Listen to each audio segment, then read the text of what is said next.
Guesswork and grasping at straws, conjecture about the University of Idaho stabbings gives way to a court appearance brought about by concrete evidence, pages and pages of it. The affidavit in this case reveals a surviving roommate came face to face with a man in black moments after the stabbings. He was partially masked, but the roommate noticed his bushy eyebrows. That partial description and security video of a car like Bryan Kohberger's allowed investigators to focus on him within a couple of weeks of the crime.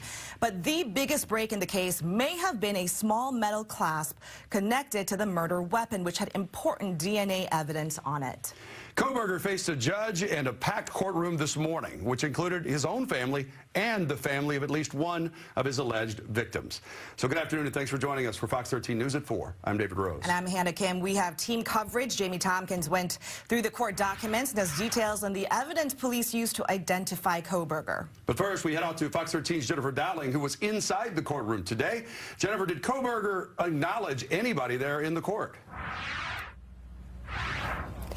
He did not acknowledge anyone in the crowd that was sitting in the gallery area of the courtroom. They'd come to watch the proceedings. He kept his eyes basically straight forward and focused only on his attorney and the judge. Meantime, that judge today denying him bail after reading the charges against him. The maximum penalty for that offense, if you plead guilty or are found guilty, is up to death and/or imprisonment for life. Do you understand? Yes. Bryan Kohberger looked alert as he listened to the charges against him, including felony burglary and 4 counts of first-degree murder, with the victims' names and associated charges read one by one. The defendant, Bryan C. Kohberger, on or about November 13th of 2022 in Lake County, state of Idaho, did willfully, unlawfully, deliberately, with premeditation, and with malice aforethought, kill and murder Kaylee Gonsalves, a human being, by stabbing Kaylee Gonsalves, from which she died. Some members of the victims' friends and family gasped and wept as the names and charges were read. In violation of Idaho Code 18-4001, 4002, 4003, 4004.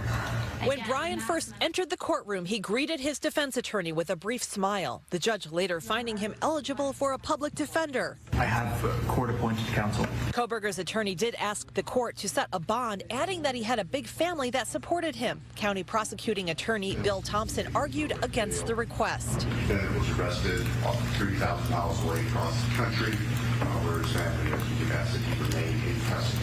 I am going to leave. The bail set of this case as no bail at this point in time. An attorney for the Kaylee Gonsalves family explained what it was like to see Kohberger in court for the first time. It's obviously an emotional time for the family, seeing the defendant for the first time. This is the beginning of the criminal justice system, and the family will be here for the long haul.